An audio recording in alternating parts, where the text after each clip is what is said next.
Современный тепловой узел, счетчики учета водоснабжения и даже противопожарное оборудование, шумоизоляция, энергосбережение. Этот 78-квартирный дом обустроен по последним стандартам. Во дворе детская площадка. Сейчас верится с трудом, но возвели объект всего за 8 месяцев. Правда, не с нуля. 23 года он простоял без движения. Когда, говорится, его разбирали по кирпичикам. Но по поручению главы республики в прошлом году, мы с ним разговаривали на эту тему, он дал поручение провести обследование, провести реконструкцию этого дома.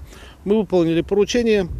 Соответственно, дом сегодня получился, как я его называю для себя, это «Белый лебедь».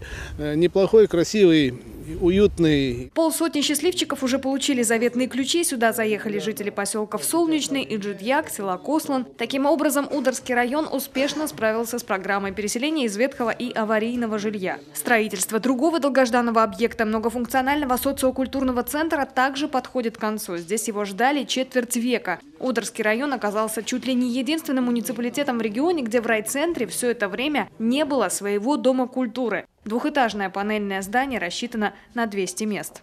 Основные масштабные работы уже проделаны. Я скажу, что это благодаря нашего подрядчика. Конечно, условия строительства очень тяжелые были. Но тем не менее мы деньги в прошлом году успели освоить федеральные, могли вообще выпустить программу. Если бы мы в прошлом году не освоили деньги федеральные, то мы бы попали и под штраф, и выпали бы с программы. Единственное, что у нас на весну остается, это отсыпка щебнем уже сделана, расклинцовка сделана. Сейчас остается только уложить асфальт, но это уже весной.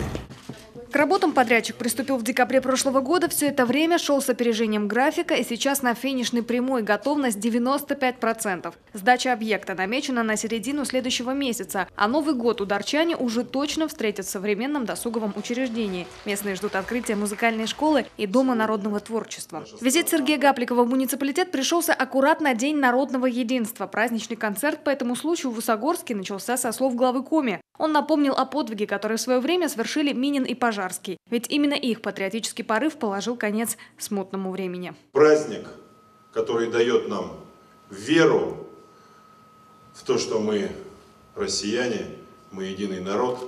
У нас славное прошлое. Мы имеем действительно сегодня серьезное будущее. И мы создаем вместе с вами это будущее для наших детей, внуков и тех, кто придет после нас. Мы, народ Коми, вместе со всеми народами России стремимся сделать нашу страну лучше, краше и сильнее. Фестиваль народных культур «Мы, россияне. Мелодия единства» собрал больше 300 участников. Это и творческие коллективы Ударского района, а также представители национально-культурных автономий столицы региона. Александра Головина, Николай Богданов, телеканал Юрган, Ударский район.